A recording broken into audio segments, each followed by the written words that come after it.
I want you to understand why you have heavy bleeding. Hey guys, it's Dr. Bala. If you have really heavy bleeding, you are worried each month about if you're going to bleed through your clothes, if you can leave your house, if there's a bathroom nearby, I want you to know there's a lot that we can do, and I want you to understand why you have heavy bleeding. First, let's talk about what is heavy. How do you know if you have heavy bleeding? Heavy bleeding is defined as 80 milliliters or more in a period. If you are like, Dr. Bala, I have no idea how much I'm bleeding. How am I supposed to know that? Here are some other ways of knowing if your period might be too heavy. The first one is if you are bleeding for more than 7 days. So even if that's just spotting at the end and that's lasting for several days, that can still be part of a heavy bleed. If you have clots that are bigger than the size of a quarter, or if you are waking up in the middle of the night to change your products, if you have to change your pad or tampon or period underwear or cup or whatever it is that you're using because you're going to leak through, or if you are having to double up on your products, if you're wearing a pad and a tampon together because you're worried about leaking, or if you are soaking through a pad or tampon every 2 hours or more for several hours, all of these are signs that you might be having a heavy bleed. First of all, I want you to know what you should be tracking in your period. Let's start with the number of days you're bleeding, okay? Because if you don't know how many days you're bleeding, how are you going to know if you have a heavy period? Start counting day 1 as the day that you see bright red blood. Spotting, I don't want you to count as your period days. I do want you to know if you are spotting and track that, but those are not going to be your period days. So the days that you see bright red blood are going to count as your period until, and then if you're spotting even at the end, even if it's not bright red, even if it's pink, even if it's brown, towards the end, those are still going to count towards your period days. It's before you start your period is what we want to know as spotting versus period. So that is the first thing I want you to start tracking. The second thing I want you to track is ovulation. So many women have no idea if they're ovulating. The most common thing that I see is when I ask somebody, hey, when do you ovulate? They'll say, let me check my app. Your app does not know if you are ovulating or not. It is guessing based on an algorithm. So unless your app is also tracking your body temperature, your cervical mucus, your LH, your progesterone, or some other marker in your body, your app has no idea if you're ovulating or not. It is just guessing. So please track this in some way so that you fully know whether or not you're ovulating. Because this is really important. If you're not ovulating, that's where we need to start when we work together. We're not going to focus on all these other things because your body isn't even ovulating. You're not having a true period. So until we do that, we can't really work on those hormones. The next thing I want you to track is when you are getting your symptoms. A lot of women with heavy bleeding also have other symptoms like headaches and migraines or breast tenderness or maybe congestion and period flu symptoms or irritability or hot flashes or night sweats. All of these can be common with heavy bleeding. So I want you to track when in your cycle you have these symptoms. Is it right after ovulation? Is it day 21? Is it a week before your period? Is it just a few days before your period? Where are you in your cycle when these symptoms are occurring? Because all of this, whether you're ovulating or not, how many days you're bleeding, whether or not you're spotting, when you have your symptoms, all of this information is giving me more insight into what might be going on with your hormones. What is happening with estrogen and progesterone? Is your progesterone maybe a little bit on the low side? Maybe your estrogen is a little bit too high.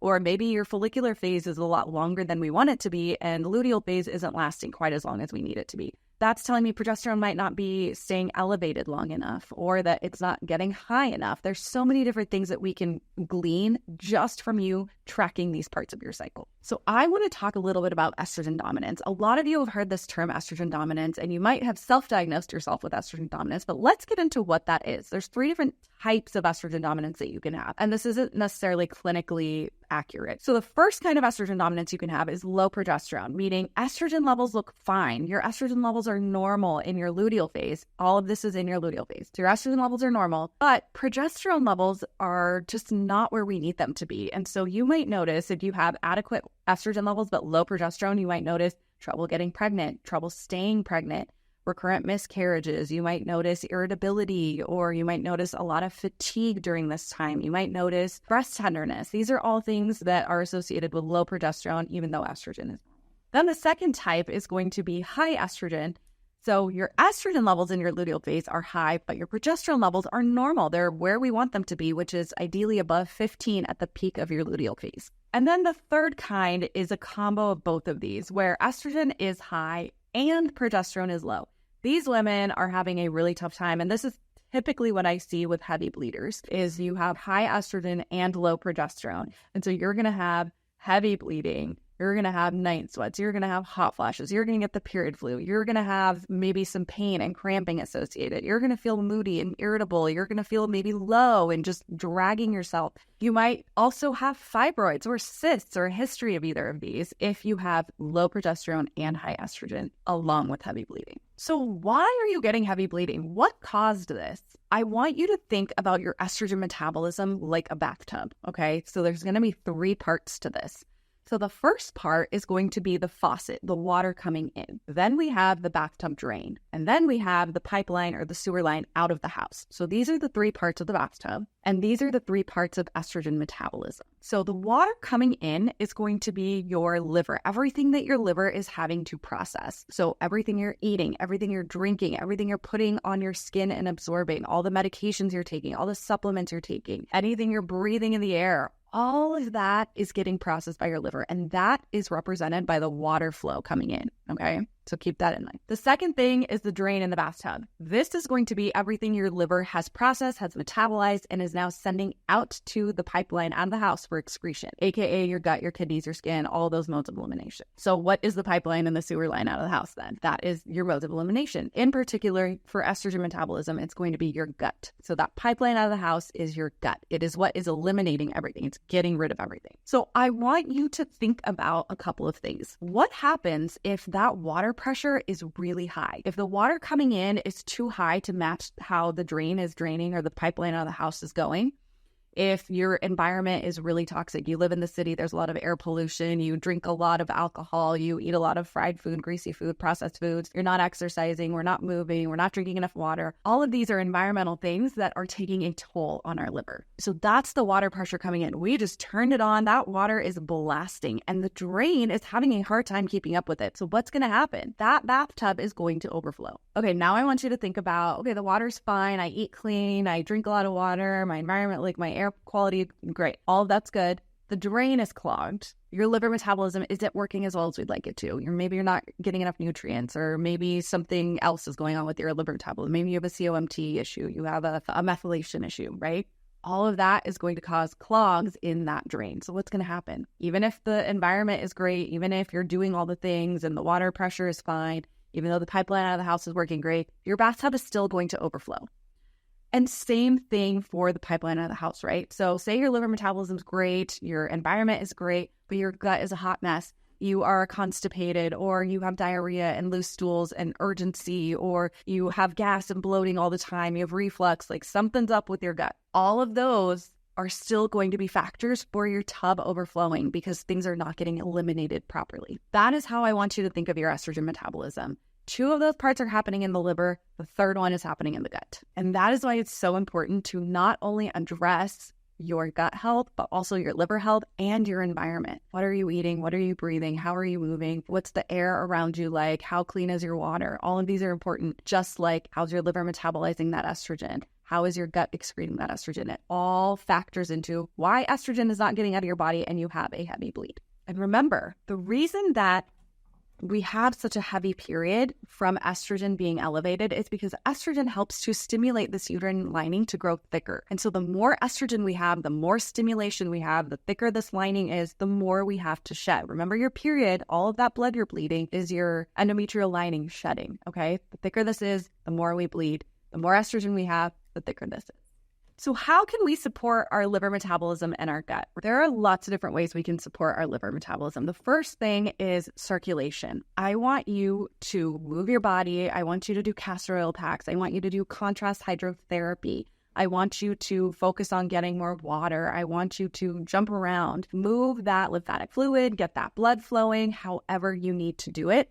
I want you to do something regularly. If you're like, well, I get a massage once a month. Okay, great. Once a month, you're getting more circulation to your organs. What are you doing on a daily basis? We need to do something to get more blood flow, whether that's movement, whether that's contrast hydro, whether that is castor oil packs, whatever it is that you want it to be. It doesn't have to be all of them, but something on a regular basis to get that circulation and get more blood flow to our organs, in particular our liver. Eating nutrient-dense meals. This is going to be really important for your liver. Antioxidants are huge factors for liver metabolism. If you are not getting enough of these, or if you're not getting enough protein, if you're not getting enough fiber, all of those are going to be really essential for not only liver metabolism, but also your gut health. Then we've got B vitamins. All of those B vitamins are essential for different processes that our liver is currently doing. Right now, your liver is doing this as you are hearing me talk about it. Hydration, making sure that you are adding electrolytes in with your water. Not only are those electrolytes going to help out your liver, but you're also going to absorb that water and actually use it a little bit better than if you were drinking absolutely completely filtered water with no minerals left in it. Then we've got NAC. This is one of my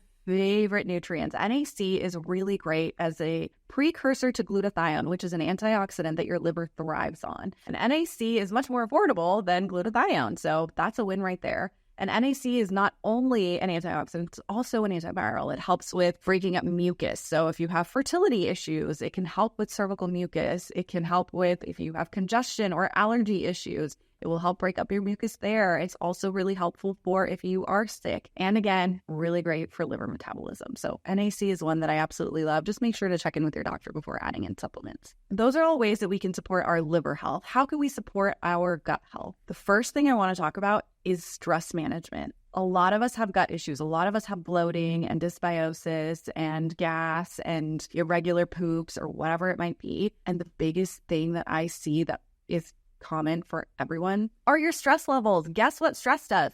Being in a fight or flight state is causing your body to shunt blood flow only to your muscles and your brain to fight or flight.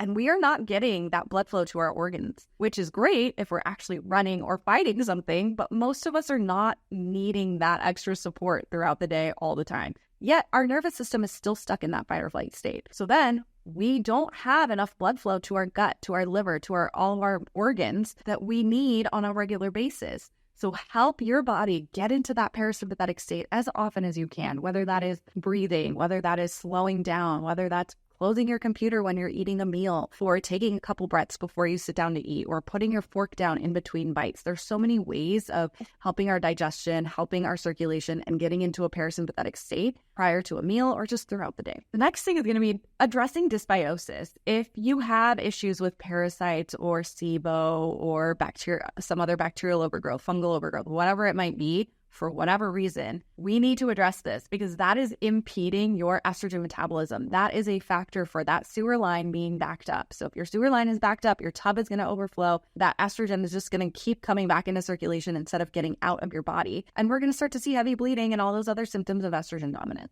Fiber. If you have gut issues and you are not prioritizing fiber, that is something we absolutely need to add into your meal. Make sure that you are getting at least 25 to 30 grams of fiber per day because fiber is what feeds the healthy bacteria in your gut. So if you are starving those bacteria, they're going to die off. So make sure you are feeding them fiber so that they can produce short-chain fatty acids because that is the fuel that your body and your gut is needing. I also want you to space out your meals. I know this one is really controversial because we hear a ton of different things like, hey, you need to be eating way more frequently for your metabolism and for weight loss and blood sugar. And then you hear, don't eat as often, intermittent fast. I want you to give yourself 3 to 4 hours between each of your meals without any food.